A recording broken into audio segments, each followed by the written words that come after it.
If you were to ask the city of Savannah to explain its history to you, this is what it might tell you. In 1733, a group of British settlers arrived at Yamacraw Bluff near the mouth of the Savannah River. These settlers, led by James Oglethorpe, established the city of Savannah on the bluff. Since then, it might tell you, its history has been one of progress towards the vibrant cosmopolitan hub that has grown out of Oglethorpe's utopian vision. This is what Savannah remembers when it memorializes its history. The settlers, the colonizers, the conquerors. Nearly 300 years after Oglethorpe's arrival, his colonial legacy is alive and well in Savannah's Starland district.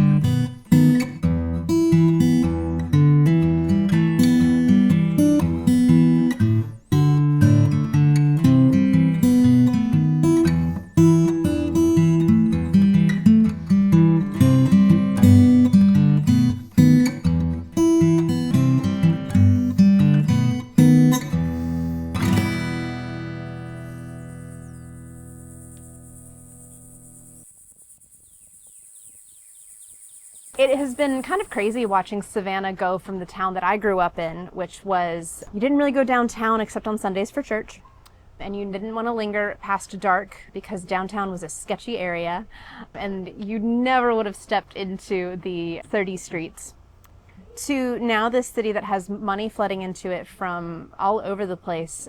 And now we have all of these people from all over the world coming in and creating these beautiful artistic communities, but also kind of watching the bygone era of Savannah kind of peter out. So as with all moments of progress, there is good and bad.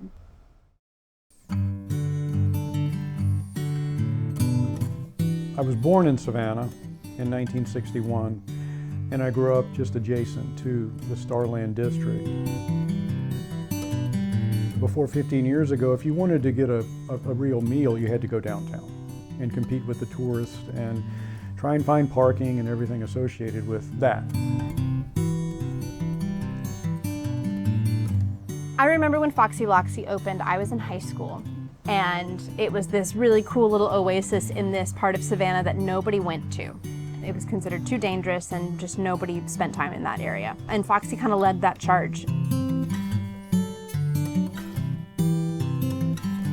I really enjoy what has happened to Midtown, my old neighborhood. Frankly, for the residents here, the newly arrived folks or the natives who've come back, it makes it a much more kind of livable and enjoyable city and neighborhood for us. So I applaud it. I know that some of the longtime residents have probably been pushed out, but overall, I would call it a positive thing. A lot of families actually live in the Starland area, which used to just be very brave or ignorant SCAD students. And now it's become more of a neighborhood, which is really cool. Starland really became something mainstream when Starland Yard moved in.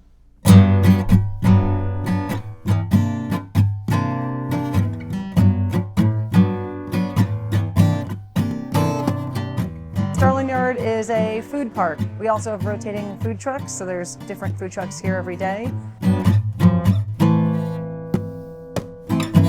So Starland's changed since 2019 when Starland Yard opened. You know, there was maybe a handful of actual sit-down restaurants.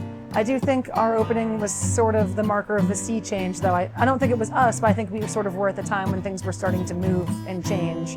There didn't used to be people really like riding their bikes and stopping and spending a whole day in Starland. It would maybe be someone came to back in the day bakery for breakfast, but then they were sort of leaving the area after that. Now you have people who are spending entire afternoons or whole days in the Starland district alone, and that's something that's changed significantly.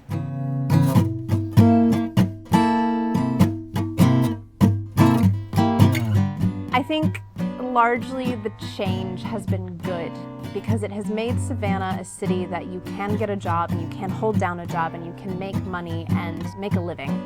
but progress always leaves somebody behind.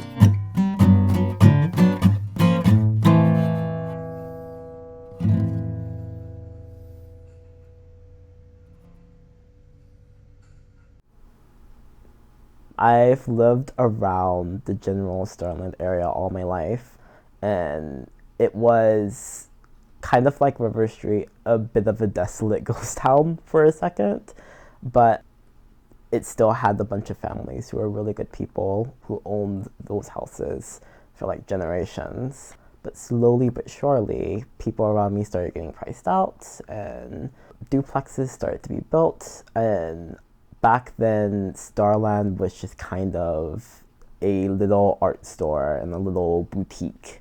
As time has gone on, it's just kind of grown into this whole new thing, this whole new culture.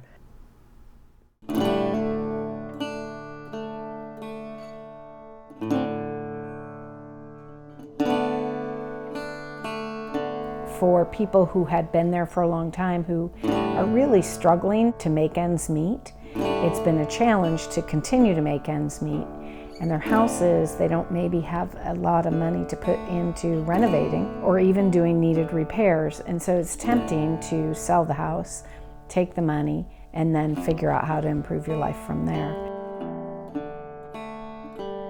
On one side, I love the culture and the art community that it spawns from it. I think it spawns a lot of like great creatives, and it's a really great place to kind of show your art and like have these like little small businesses and boutiques.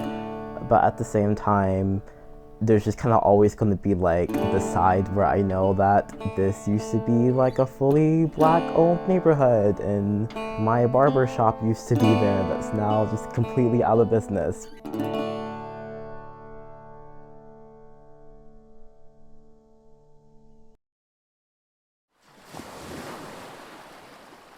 Less frequently mentioned in the history books, and certainly less memorialized in the cityscape of Savannah, are the inhabitants who were displaced by the arrival of Oglethorpe and the settlers who accompanied him. Yamacraw Bluff had been named for the Yamacraw people who inhabited the area, led at the time by their founder, Tomochichi. When the colonists established the city of Savannah, the displaced Yamacraw were forced to resettle upriver, and within a few decades, the Yamacraw nation had dissolved entirely. Savannah does not claim this history as its own, because it is one that complicates the narrative of progress that the city tells itself, laying bare the violence and dispossession that marked the city's beginnings and continue to shape its presence.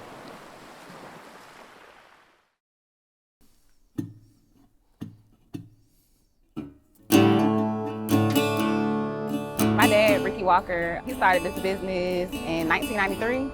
He started on, I believe, 37th and Montgomery Street. And once he saw like the location on Bull Street, he knew that's where he wanted to be. So he got locked into that location and it's been there for about 26 years.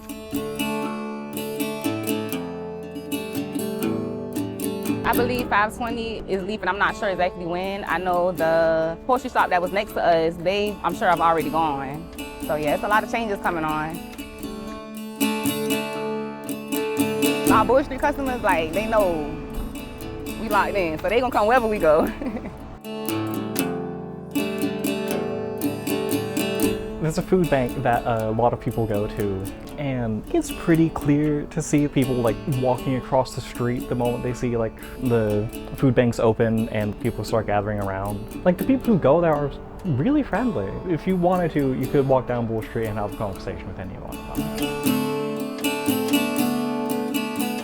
A lot of people are getting pushed out of there currently. Rent keeps going up because more people with money, like from SCAD, keep moving in. It's kind of the upsetting part that like there's not really much of a space for people to really talk about it.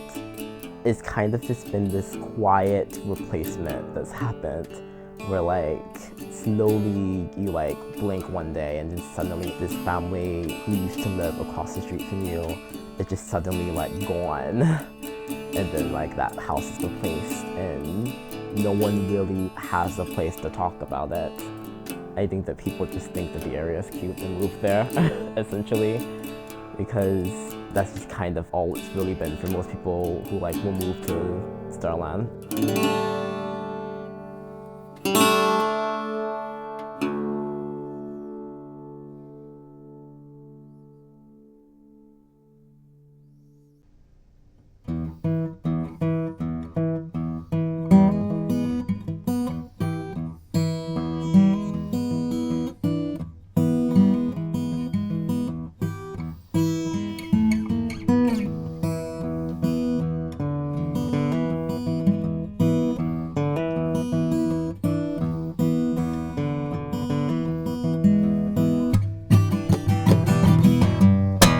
It's always SCAD. SCAD is always the one to charge in and is the first one to be like, all right, this is a location that we're going to develop for the betterment of the community. And SCAD has its own problems, but has, I think, largely been a wonderful thing for Savannah. SCAD has shaped a lot of modern Savannah and largely done a really excellent job. They have been a good steward of the city, I think, for a long time.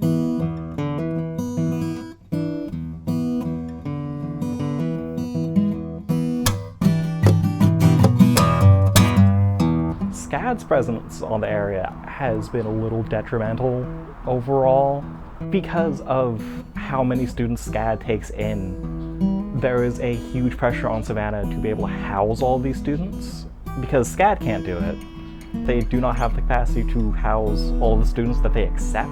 So what I think is happening is Savannah is going through gentrification and SCAD is a major part of that. SCAD is behind all of the changes in our infrastructure.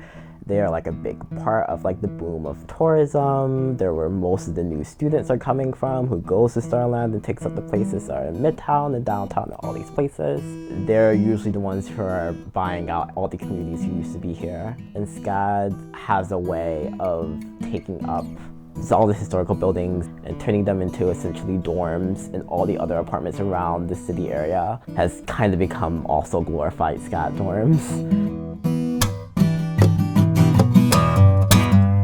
SCAD has purchased a lot of properties in Savannah. If you look at the number of properties that they own, you'd probably be surprised. It's pretty significant. SCAD also brings a lot of money to Savannah. So it's, I don't know if you'd call it a double-edged sword, but there's definitely pros and cons to them continuing to invest in Savannah.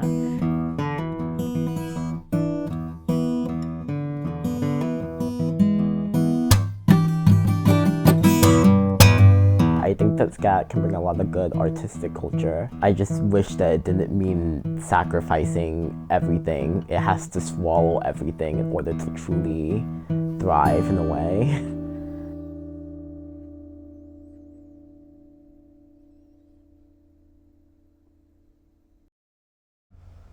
Starland is fun because it's retained the Savannah weirdness. Savannah has this incredible history of being weird and this haven for artists and creatives. And there is less and less room for that as rent prices become unaffordable, restaurants become a minimum $30 fare, you can't get a beer for less than $4. And it has made the city less hospitable to this weird, crazy community.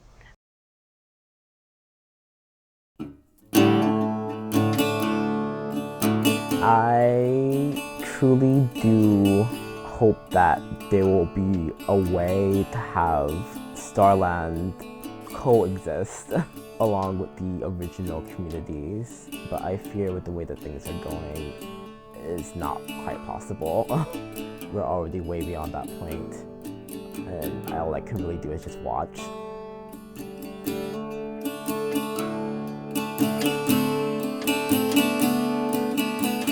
I think it's going to continue to grow.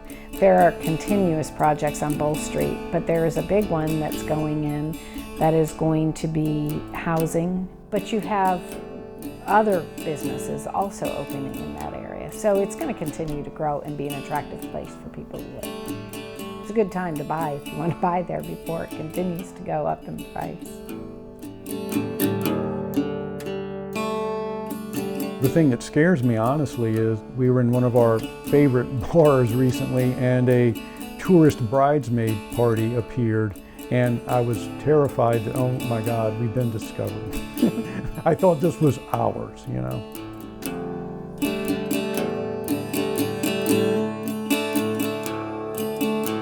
The people who've been priced out, they've mostly been moving. Either we do have the projects, which is a block down, but other than that, essentially forced outside of like Savannah down to like Thunderbolt or like other smaller suburbs are like a bit less taken care of. I think that in the future, Starland is going to, if I'm being honest, completely swallow up all of Midtown. It's already happening. Slowly but surely, all of Midtown is going to become downtown. And downtown is already kind of going up in terms of like brackets. It's essentially turning into Charleston. I don't know. I feel like there's going to be a point where like even the old houses around here that used to be very affordable is going to be untenable for anyone who can't afford SCAD money. And everyone who did live here is just gonna have to, I don't know, like pick rocks, I guess.